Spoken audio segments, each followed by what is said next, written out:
மாயாஜாலம் புத்தகத்தில் 3வது நாள் வாசிக்கலாமா? உங்களுடைய ஆசீர்வாதங்களை பட்டியலிடும்போது எண்ணிக்கையை தவறவிடுவது உங்களுடைய பிரச்சனைகளை கணக்கிடும்போது ஆசீர்வாதங்களை தவறவிடுவதை விட மேலானது. காலையில் முதல் வேளையாக அல்லது உங்கள் நாளில் வெகு முன்னதாக உங்களுடைய ஆசீர்வாதங்களை கணக்கிடுங்கள்.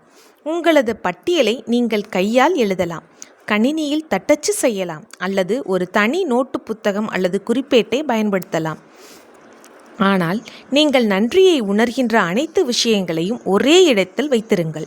இன்று உங்கள் வாழ்வில் நீங்கள் நன்றியை உணரும் 10 ஆசீர்வாதங்கள் அடங்கிய ஒரு எளிய பட்டியலை நீங்கள் தயாரிக்கப் போகிறீர்கள். ஐன்ஸ்டீன் நன்றி செலுத்திய போது தான் ஏன் நன்றி தெரிவித்துக் கொண்டிருந்தோம் என்பதை பற்றி சிந்தித்தார்.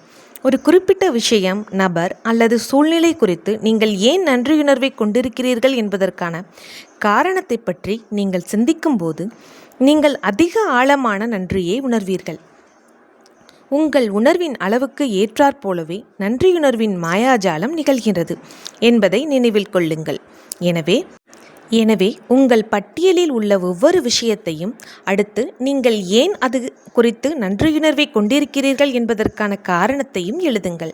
அந்த பட்டியலை எப்படி தயார் செய்யலாம் என்பதை நாளை பார்க்கலாம். நன்றி, நன்றி, நன்றி.